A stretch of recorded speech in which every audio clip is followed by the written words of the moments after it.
Hi everyone, welcome to week 6. I hope you're all travelling really well. It's been great getting a chance to look at all of your lexicon entries and have a read and see the kinds of art that you're managing to get hold of in these strange times. It's an incredible database that I hope that you will use as we go forward into the next phase of this subject, which is thinking about curation and the role that curation has in relation to contemporary art. The aim is that what we're going to do is to put together this research you've been doing on themes and thematics and keywords, which are a way of addressing and sort of refining themes. We're going to put that together with an actual practice of engagement with contemporary art. And I know you've all got a lot of questions about the second assignment, so today's lecture is going to start with a discussion about the assignment and then give you the conceptual background to the assignment and to our approach to contemporary art in this next phase of the subject. So what I'm going to do is to talk about the assignment 2, the imaginary exhibition. I'm then going to give you a history of the museum, and although that might seem not relevant to contemporary art, what I'm interested in doing is showing you how these histories continue to play out into the present. And then the last bit of today's lecture is going to be thinking about the concept of the space of a museum and a gallery. And of course, this is something that is difficult for us right now, but also something that is that we really need to rethink and I guess think about what space does. What does space add to the art object and to our experience of it? And to that end, it's been fantastic looking at the virtual walkthroughs that you've all put onto the Moodle pages. There's some that I'd never seen before, which is wonderful.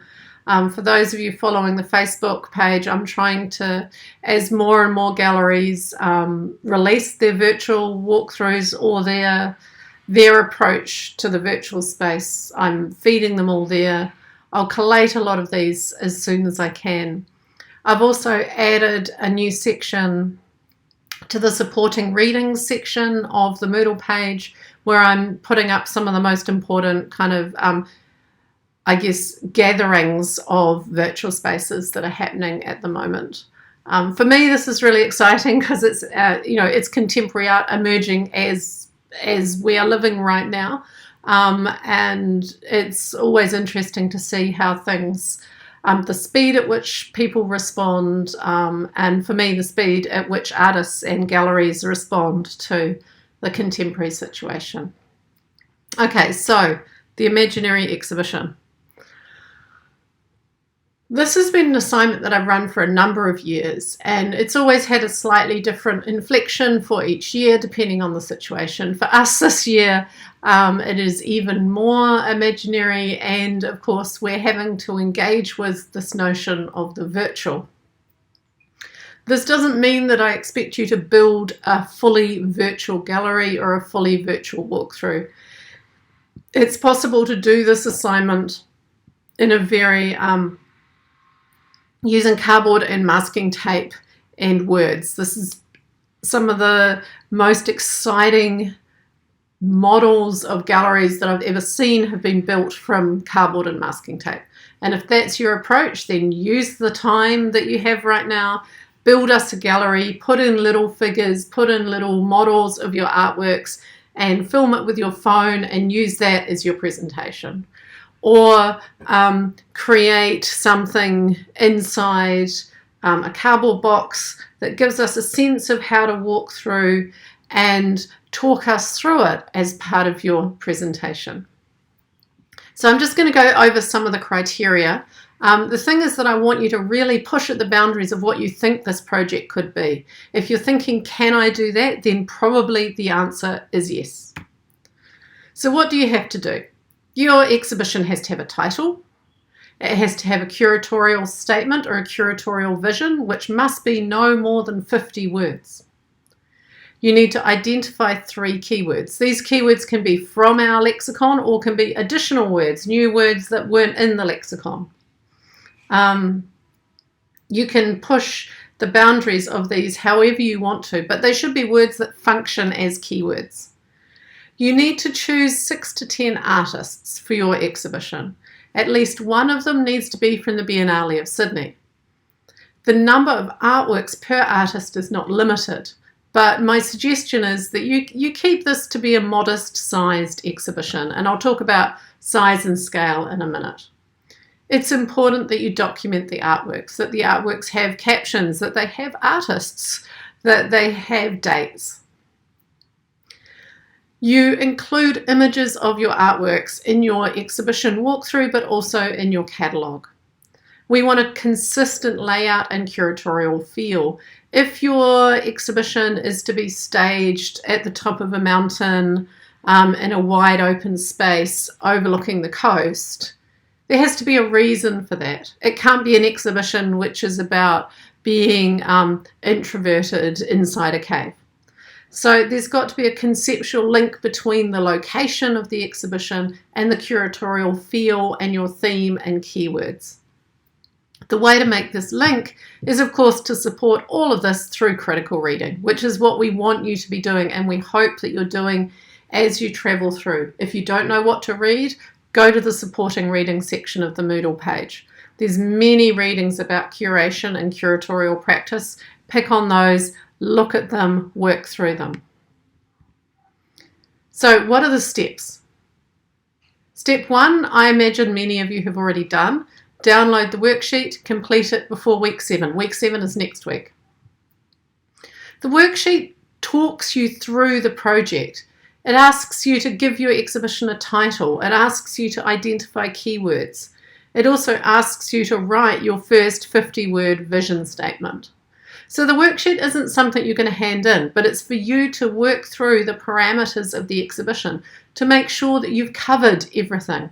There are many steps and many aspects to this assignment, so you want to make sure that you've ticked them all off. This is the way to do that. So what does a 50-word vision statement look like? Here's one from the National last year. This was the exhibition curated across 3 galleries in Sydney. As you can see, the exhibition presented the work of 24 Australian artists. So this is considered a really large exhibition. Your guide is for your exhibition to be between 6 to 10 artists. And let's have a look at their vision statement. Now this is the vision statement for just the MCA section. The MCA's exhibiting artists reflect urgent contemporary concerns. Many pose questions around hierarchies of power and the ways in which different groups are represented, while other artists create new rituals and experiment with improvisational processes. Now that's 35 words. You've got 50. In those 35 words, they cover 4 keywords: power, representation, ritual, and improvisation. So it's possible to write your 50-word curatorial statement using your keywords and giving us a sense of how artists are engaging with these key concepts. And of course this is about now, it's about contemporary practice. So although they're talking about ritual, they're talking about contemporary ritual. They're pulling that together with experimentation and improvisation. And you can see just in the way that they use these 4 keywords that this is going to be a pretty interesting exhibition. That I wouldn't usually think about an exhibition that has power, ritual, improvisation together. So it already interests me. The pitch is starting to work. Your second step is to complete the worksheet, have your vision statement, and bring that to your tutorials next week with a 1-page flyer. Now your flyer can look however you want it to look, but it needs to be something you can show to your tutorial. So it might be a PowerPoint slide that you can share your screen with your tutorial. It might be a piece of paper or a book or something that you can hold up. Okay? It might be an image on your phone that you want us to zoom into. However you want to do this, you need to be able to share your flyer for your exhibition. So just to give you a sense that this is based in reality, here's the flyer for an exhibition that I curated a long time ago now, in 2013. The title of the exhibition was Among the Machines. It was a group of 13 Australian and New Zealand artists. Each artist had 2 works, so there were 26 works in the exhibition. This was considered a very large exhibition. And you can see my vision statement here.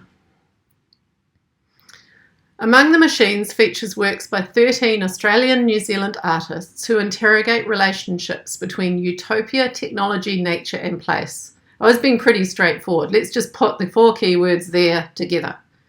And then I try and show sort of a conceptual background, situating the long-term concerns of ecology alongside the hopefulness of utopian thought, and with a focus on the South Island of New Zealand. The works in the exhibition offer a speculative map for the future histories of media, machines and humans. I don't think I would write like that now. That's kind of, for me, it's quite wordy, but it was also a necessary kind of text for the context. You can also see the gallery that this was exhibited in, and you can see the sponsorship. You can see kind of a sense. So this sort of works as a flyer. It also shows an image from the exhibition, but you'll notice something wrong immediately. The image is not credited, and that's because it had a thing that we could scroll over and the credits would come up. You have to credit your image. So this is step 2. This is what I want you to have next week. I want you to have your title. I want you to have your vision statement. I want you to have the look and feel of the exhibition kind of together. After that, after you get some feedback in the tutorials next week, you have to start to think, how are you going to pitch your exhibition? How are you going to put together the whole picture of the exhibition? You're going to need a visual guide, a walkthrough, a catalogue, and you're going to have to show this via, a video presentation, not presentation of 5 to 7 minutes. So how will you do it? Again, I want to show you how I did it with Among the Machines. So this is the floor plan of the gallery, of one floor of the gallery. I had 2. This is me kind of mapping out a whole set of video works. The little triangles are the spaces from the data projector to the screen or to the wall. And we were thinking about how and where things go and what kinds of spaces they occupy. It didn't end up looking like this at all, but this was my first kind of plan. So this is one way of giving people a walkthrough. I can walk you through this. I can talk about how this dark space of Daniel Crooks's had curtains on either side, and how it was like a contained space in the center of the exhibition that opened up and was light in other spaces. I could also do a walkthrough by showing you the actual spaces and the works in them. So this is an image of the final installation of 2 of the video works installed in this cavernous space with a couple of people serving as models for me to kind of show the scale of the work and the sense of the space. Again, the same people in a different space, giving a sense of how the exhibition felt. We went for quite big open spaces, single works by themselves, so that things could be focused on, so that each moment was like a layer of strata as we sort of unpacked this landscape. What I skipped over was, a very blurry slide of a map that helped you walk around and through the exhibition spaces. So all of that I did in order to give a feel for the exhibition, to also document the exhibition, and maybe to give people a sense of what the curatorial vision was. You need to think about all the different ways that you might do this in your own exhibition.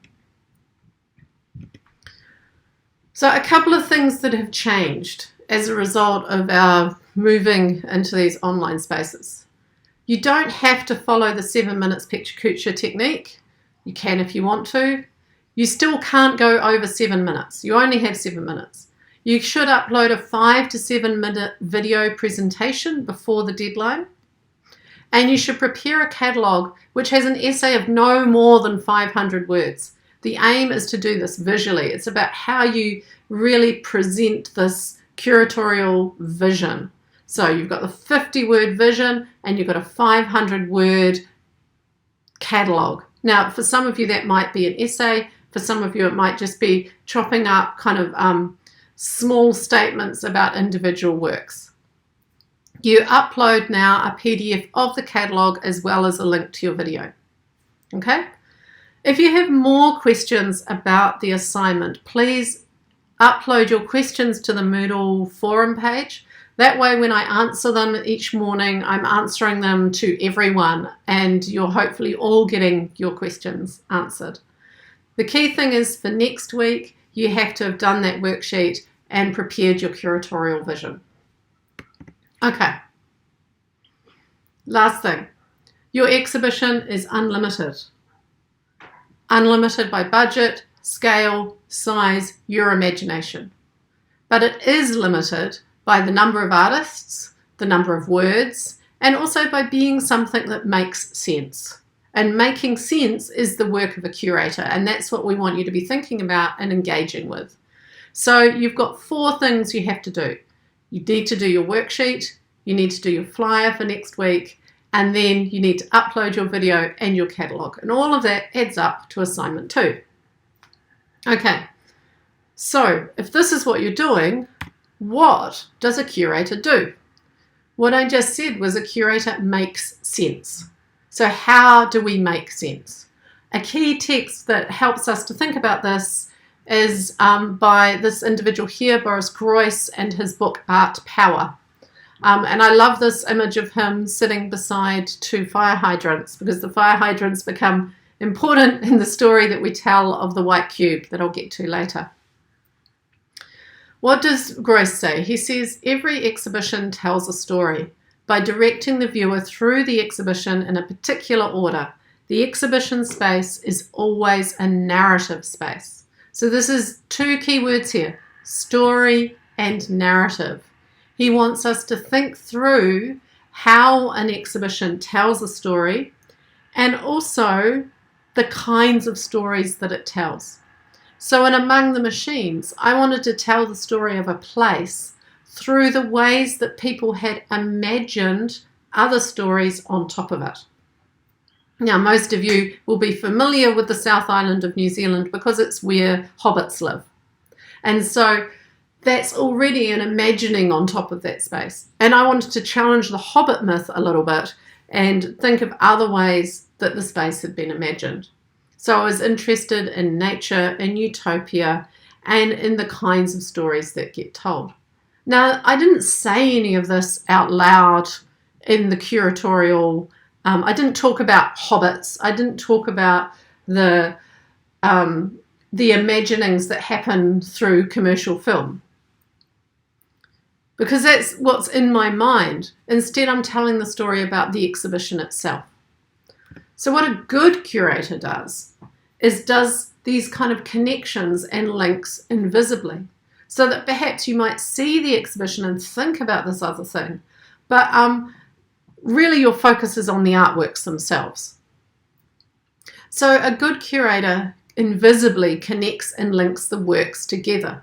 There's a logic to the structure and order of the works, which means that there's a framework. And this is what I mean by having a little cardboard box and moving the things around and thinking about the relationship between them, not just because a blue one might go with a blue one, but actually because of the story that they tell. And this stops it from being random. A good curator makes the exhibition seem logical through keywords and themes. And you'll be seeing this as you look at the exhibitions online. You'll be thinking, okay, why this exhibition? Why am I even attracted to looking at this one? Why am I clicking on these buttons? And you're doing that because of keywords and themes that a curator has identified. So there's a lot of work behind the scenes, and you're going to feel that with this assignment. There's a lot of work behind the scenes to make a convincing assignment. But the last thing that a curator does is to leave a space for the viewer to make their own stories. Okay, what kinds of stories do you want to make as you go into the exhibition? You want it to feel as if you're the first person who's looked at these works. You're the first person who's made these connections, who's understood these links. A good curator leaves space. So what is contemporary curation?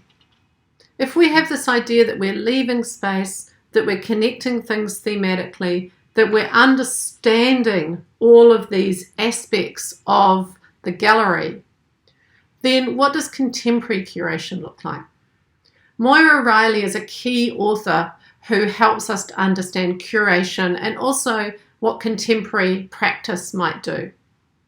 She says, as you can see here, if you're intent on instituting change, then curation can be a powerful tool. Today, artists and activators and curators are coming together under groups like Artists Against War and We Make America, creating objects and images that inspire and empower people to engage as active participants in democracy. So for Riley, curation is deeply connected to the democratic process, to the idea that exhibitions can be organised, that people can be included inside the narratives of art practice, that we can actually have spaces for thinking about art and exhibitions that aren't exclusionary. Another key site for thinking about these ideas is the website On Curation. And on that site, what they do is they talk about the history of the gallery and the history of the museum. And I'm going to talk about that in part 2.